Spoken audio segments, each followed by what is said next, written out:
नमस्कार दोस्तों, स्वागत है आप सभी का संघर्ष आईएएस के यूट्यूब चैनल में। आज हम इस वीडियो में बात करेंगे कि रामसर साइट के बारे में। रामसर साइट क्या होती है और भारत में अभी तक कितने रामसर साइट हैं।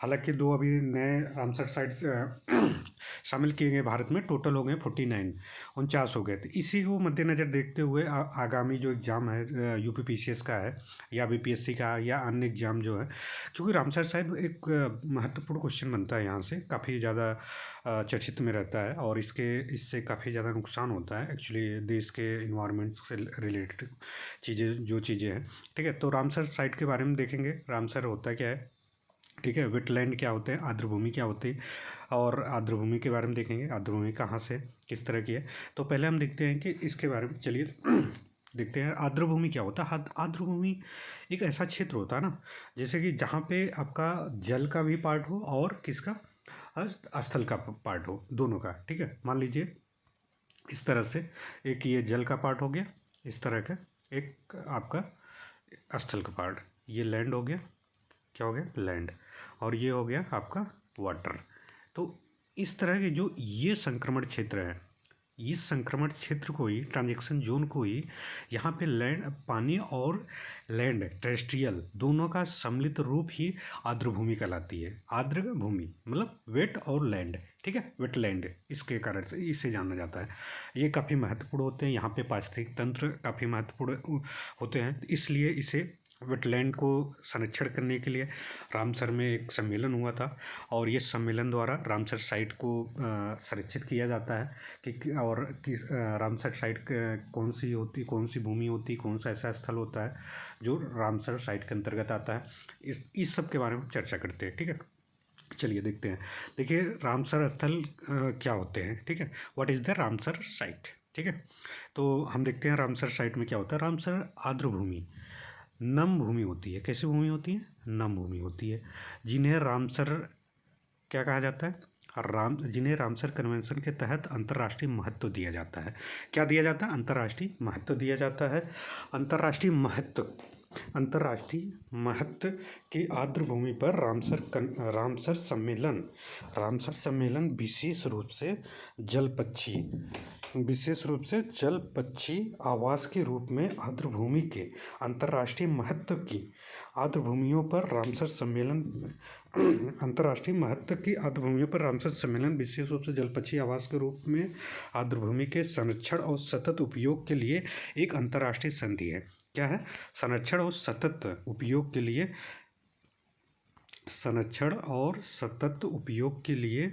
एक अंतर्राष्ट्रीय संधि है। एक मिनट, ठीक है, अंतर्राष्ट्रीय एक संधि है, और वेटलैंड पर कन्वेंशन के रूप में भी जाना जाता है। वेटलैंड को किसके रूप में है, कन्वेंशन रूप। इसका नाम ईरान के रामसर शहर के नाम पे रखा गया है। वहाँ रामसर शहर है ईरान का, जो कैस्पियन सागर के आसपास, कैस्पियन सागर के किनारे के आसपास, सीमा के आसपास शहर है, ठीक है, ईरान का। तो वहीं पर हुआ था सम्मेलन 1971 में, और इस हस्ताक्षर किया गया फिर इस पर बहुत सारे देशों ने इसको संरक्षित करने के लिए। तो भारत में रामसर साइट की लिस्ट जो है, अब तक भारत में कितने हो गए, 49 हो गए। कितने रामसर स्थल हैं, 49।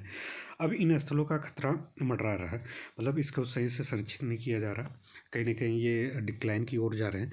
और ये हमने बताया कि रामसर साइट क्या होता है, ये वेटलैंड जो होता है वो काफ़ी पारिस्थितिक तंत्र के एक फली फूली स्थल होता है, जगह होती है, जहाँ पे बहुत सारे वैरायटी की प्रजातियाँ, बहुत सारे प्रजातियों की पेड़ पौधे होते हैं, जीव जंतु होते हैं। तो कहीं ना कहीं उनकी अगर खतरा मंडरा रहा है, खतरे में जा रही हैं ऐसी साइटें, तो कहीं ना कहीं उनकी पारिस्थितिकी जो तंत्र है, इकोसिस्टम है, वो कहीं ना कहीं विनष्ट होगी, जिससे छत होने के कारण से कहीं वहाँ के जो इकोसिस्टम है वो डैमेज होगा, वो ख़राब होगा। इकोसिस्टम जब डैमेज होगा तो क्या होगा, फिर कहीं ना कहीं हमारा जो अन्न है, खाद्य जाल है या खाद्य प्रसंस्करण है, जो भी है खाद्य जाल है, वो उसमें प्रॉब्लम होगी। ठीक है, इससे अन्य जीव जंतुओं पर जो निर्भरता है, डिपेंडेंसी है, निर्भरता वो कम होगी, और अन्य जीव जंतु भी एक्सटिंक्ट होंगे, विलुप्त होंगे। तो यही सब को बचाने के लिए इस तरह के कन्वेंशन किए गए भारत में, ठीक है। WWF इंडिया के अनुसार आर्द्रभूमि भारत के सभी पारिस्थितिक तंत्रों के लिए सबसे अधिक संकटग्रस्त क्षेत्रों में से एक है। काफ़ी ज़्यादा संकटग्रस्त क्षेत्र होते हैं, ठीक है। कैसा क्षेत्र होता है? संकटग्रस्त क्षेत्र होता है। वनस्पति का नुकसान, वनस्पति जो आपके वेजिटेशन है, वनस्पति का नुकसान, लवणीकरण जो आपका सलाइन वाटर होते हैं, ठीक है, और अत्यधिक बाढ़, जल प्रदूषण, आक्रामक प्रजातियां, अत्यधिक विकास, सड़क निर्माण, ये सभी ने आर्द्रभूमि को नुकसान पहुंचाया। ज़्यादा जल प्रदूषण, आक्रामक प्रजातियां, जो बहुत सारी ऐसी प्रजातियां होती हैं जो काफ़ी ज़्यादा आक्रामक होती हैं, अन्य प्रजातियों को निगल ले जाती है, उसको डिस्ट्रॉय करके ख़त्म कर देती है। अत्यधिक विकास होने के कारण से क्या पेड़ पौधे को नष्ट किया गया, ज़्यादा विकास हुआ अर्बनाइजेशन के कारण से, और ये आपका जनसंख्या बढ़ने के कारण से अर्बनाइजेशन हुआ, लोग अपना आवास निवास बनाने लगे, तो वहाँ के जो जीव जंतु रहते हैं उनके हैबिटाट को नुकसान पहुँचाते हैं। Are you getting? समझ पा रहे होंगे। तो 2022 में 2 नई साइटें जोड़ी गई हैं, जिनमें गुजरात में जामनगर के पास खिजड़ियाँ, कौन सा? खिजड़ियाँ पक्षी अभयारण्य है, और उत्तर प्रदेश में बखीरा वन्यजीव अभयारण्य को रामसर समझौते द्वारा अंतर्राष्ट्रीय महत्व के आर्द्रभूमि के रूप में सूचीबद्ध किया गया है। रामसर साइट द्वारा कवर किया गया सतह क्षेत्र लगभग कितना है? 10,83,322 हेक्टेयर है। इतना हेक्टेयर कवर किया गया भारत का जो टोटल साइट है ये वेटलैंड की, ठीक है, 10,83,322 हेक्टेयर। आर्द्रभूमि क्षेत्र पृथ्वी पर सबसे उत्पादक पारिस्थितिक तंत्रों में से एक है, ठीक है। इकोसिस्टम में काफ़ी ज़्यादा प्रोडक्टिविटी होती है यहाँ पे। जो वेटलैंड होते हैं यहाँ पे जीव जंतुओं का आवास होता है, हैबिटाट होता है, वहाँ पे रहते हैं, पेड़ पौधे भी अपने आप को विकास करते हैं, वृद्धि करते हैं, ठीक है। तो यह मानव समाज के लिए कई महत्वपूर्ण सेवाएं प्रदान करती है, जैसे सिंचाई के लिए पानी, मत्स्य पालन, गैर इमारती लकड़ी के उत्पाद, पानी की आपूर्ति, जैव विविधता रखरखाव आदि, ठीक है। आपकी बायोडाइवर्सिटी को नुकसान करता है अगर आर्द्रभूमि खतरे में होती है। आर्द्रभूमि क्षेत्र पानी को अवशोषित करके बाढ़ के प्रभाव को भी कम करता है, और ये पानी के प्रभाव की गति को कम करता है। जिस तरह से आप देखते हैं कि जो मैंग्रोव वन है या फिर आपका जो सुंदरी वन है, ठीक है, सुंदरबन, तो वो सब क्या करते हैं, जब आपके बहुत ज़्यादा बाढ़ आते हैं या फिर चक्रवात आते हैं, कहीं ना कहीं वो वन क्या है, वो रुकावट रखते हैं आपके आपदा से रिलेटेड डिजास्टर मैनेजमेंट को कहीं ना कहीं एक कंट्रोल करने का काम, नियंत्रित करने का काम करते हैं डिजास्टर को, ठीक है। इस तरह के साइट्स ये जो वेटलैंड होते हैं वहाँ पे पेड़ पौधे होते हैं, ये काफ़ी इंपॉर्टेंट होते हैं, ठीक है। एंड आर्द्रभूमि, ठीक है। रामसर संधि क्या है? तो रामसर संधि, what is the Ramsar treaty, ठीक है। रामसर स्थलों का महत्व बहुत पहले से है, जिसके लिए रामसर आर्द्रभूमि समझौता, रामसर कन्वेंशन ऑन वेटलैंड भी हो चुका है। रामसर संधि 2 फरवरी 1971 में ईरान के कैस्पियन सागर के किनारे स्थित शहर रामसर में रामसर संधि के लिए हस्ताक्षर किया गया। 2 फरवरी को ही वेटलैंड दिवस मनाया जाता है। क्या मनाया जाता है? 2 फरवरी को वेटलैंड दिवस, आर्द्रभूमि वेटलैंड डे मनाया जाता है 2 फरवरी, ठीक। 2 फरवरी को वेटलैंड डे मनाया जाता है। इसके बाद इसलिए इस प्रकार के आर्द्रभूमियों को रामसर स्थलों के नाम से जाना जाता है। इस समझौते को रामसर संधि या आर्द्रभूमि संधि कहा जाता है, ठीक है, वेटलैंड कन्वेंशन कहा जाता है। और रामसर संधि सन 1975 में लागू हुई थी। कब लागू हुई? 1975, लेकिन भारत ने 1982 में 1982 में इस संधि पर हस्ताक्षर किए। पूछा जाता है कई बार कि भारत ने क्या, जब वेटलैंड रामसर संधि लागू हुई थी उसी दौरान भारत संधि पर हस्ताक्षर किया था कि बाद में? तो आप ये जान लीजिए, ये इंपॉर्टेंट क्वेश्चन है। भारत ने उस दौरान नहीं किया था, बल्कि कब किया था? 1982 में किया था। Are you getting? आप समझ पा रहे होंगे। भारत में रामसर स्थलों की सूची, list of the Ramsar in India in Hindi, one एवं जलवायु परिवर्तन मंत्रालय नोडल मंत्रालय तैयार करता है। जो वेटलैंड को कौन सी लिस्ट में, वेटलैंड के लिस्ट में डालना है, ठीक है, रामसर लिस्ट में डालना है, ये सब काम कौन करता है? हमारा जो मिनिस्ट्री है, कौन सी मिनिस्ट्री है? फॉरेस्ट एंड क्लाइमेट चेंज जो मिनिस्ट्री है वो करता है, ठीक है। आर्द्रभूमि के संरक्षण की जिम्मेदारी भी वन और जलवायु परिवर्तन मंत्रालय नोडल मंत्रालय की है। भारत में संपूर्ण भूमि के 4.7% पर आर्द्रभूमि फैली हुई है। कितने पर? 4.7% पर आर्द्रभूमि फैली हुई है। भारत के संपूर्ण भूमि के 4.7% आर्द्रभूमि पर। इंपॉर्टेंट है, कई बार पूछ लेता है कि भारत का जो टोटल वेटलैंड है कितने प्रतिशत पर है भारत के पूरे क्षेत्रफल का, तो ये संपूर्ण भूमि का 4.7% है। ओके, कितने परसेंट है? 4.7%। ओके, भारत में रामसर स्थल 49 रामसर टोटल है। टोटल कितने हैं? 49 रामसर स्थल है, रामसर साइट है। उत्तर प्रदेश में 10 हैं, ये एक फैक्ट है जो डायरेक्ट मैंने लिख लिया हूँ।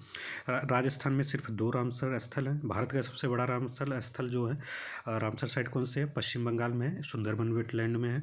2021 में गुजरात के जामनगर के पास खिजड़िया पक्षी अभ्यारण्य और उत्तर प्रदेश में बखीरा वन्यजीव अभ्यारण्य को रामसर समझौते द्वारा अंतर्राष्ट्रीय महत्व के आर्द्रभूमि के रूप में सूचीबद्ध किया गया। ये इंपॉर्टेंट है, ये क्वेश्चन आपको करंट के बेस पे है तो कई बार एग्जामों में पूछ सकता है। ठीक है, 2000 गुजरात के जामनगर के पास खिजड़िया पक्षी अभ्यारण्य और उत्तर प्रदेश के बखीरा वन्यजीव अभ्यारण्य, ये दोनों सूचीबद्ध किया गया। ठीक है, रामसर में देखिए जितने भी साइट हैं उनके बारे में हमने लिख लिया, उनके स्थल और राज्य और वर्ष कब आए थे। सबसे पहले देखिए चिल्का झील आया था उड़ीसा का 1981 में, उड़ीसा में है चिल्का झील। फिर केवलादेव राष्ट्रीय उद्यान आया था राजस्थान 1981 में। लोकटक झील आया था मणिपुर 1990 में। फिर बुलर झील आपका जम्मू कश्मीर में 1990 में। हरके झील, कई बार ऐसे क्वेश्चन पूछ लेता है कि बुलर झील रामसर साइड में आता है कि नहीं आता है, तो आपको ये पता होना चाहिए बुलर झील रामसर साइड में आता है। हरके झील पंजाब के, ये भी कई बार पूछ लेता है, पंजाब के 1990 में इसको साइड में रखा गया था रामसर साइड में।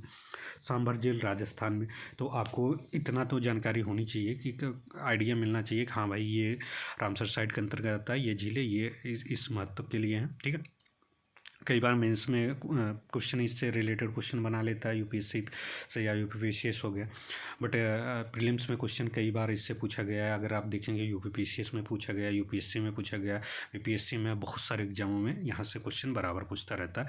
या तो मैचिंग के लिए दे देगा या तो फिर नया जो साइट आती है उसके बारे में पूछता है। ठीक है, कंजली झील पंजाब में 2002 में शामिल किया गया था। रोपड़ कौन सा है? रोपड़ जो है आपका ये पंजाब में है 2000 में। फिर इसके बाद आपका आ जाता है कोलोरू झील। कौन सा? कोलोरू झील। कोलोरू झील आपका कोलेरू झील जो है आंध्र प्रदेश 2002 में। दीपोर बिल असम में है। कौन सा? दीपोर बिल असम में है, दीपोर बिल असम में। पोंग बांध कहाँ पे है? आपके 2002 में हिमाचल प्रदेश में पोंग बांध। तसो मोररी झील या तसो मोररी झील लद्दाख में है। कहाँ पे है? लद्दाख में। अष्टमुडी झील कहाँ पे है? केरल में है, केरल में 2002 में। सस्थम कुट्टा झील केरल में 2002 में शामिल किया गया था। वेम्बनाड कोल आर्द्रभूमि झील 2002 में केरल में है।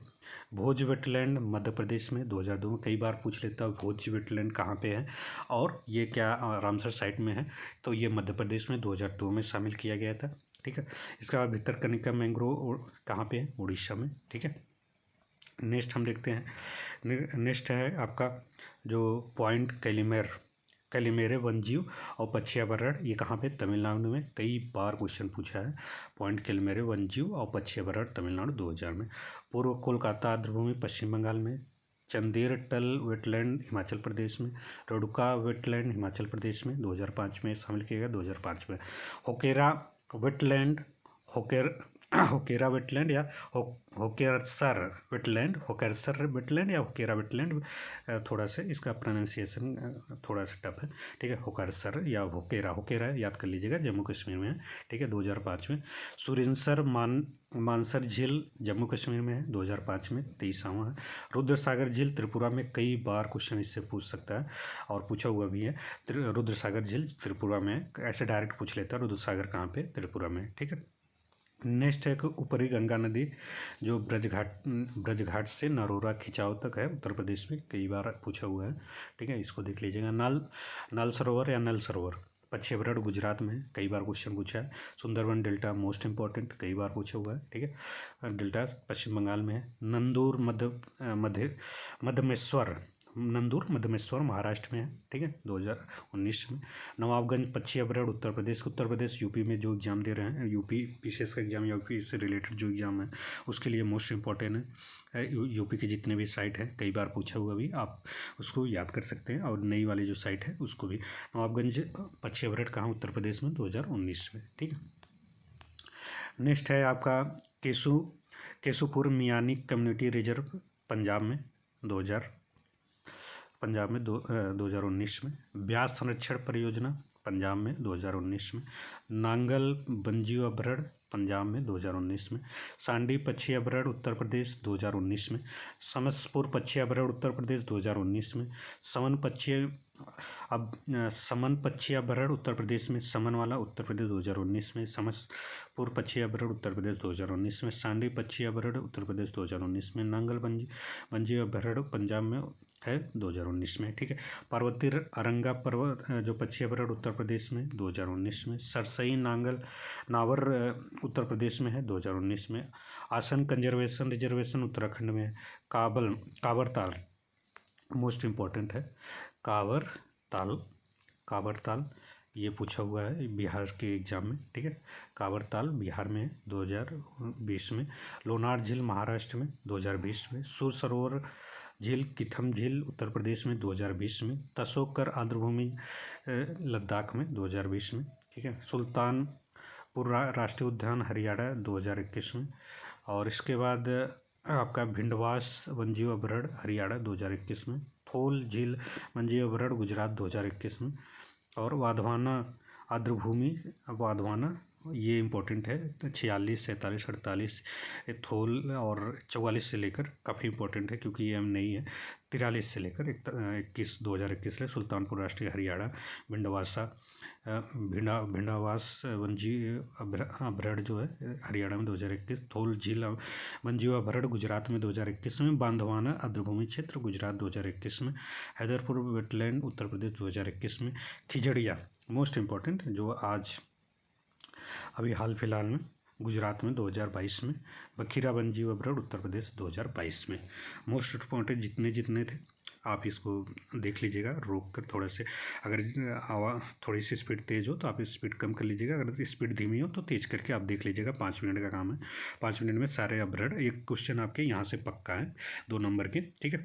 1 से 2 क्वेश्चन आराम से पूछ लेता है, कभी कभी तो 2 क्वेश्चन, एक तो पक्का है, एक क्वेश्चन तो आपको 2 नंबर के बन जा सकता है किसी भी एग्जाम में, ठीक है।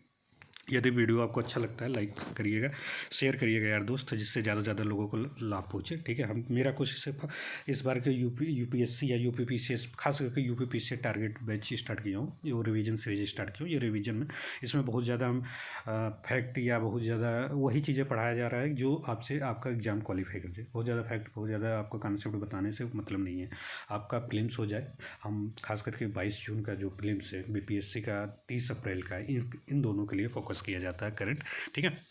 धन्यवाद आपका।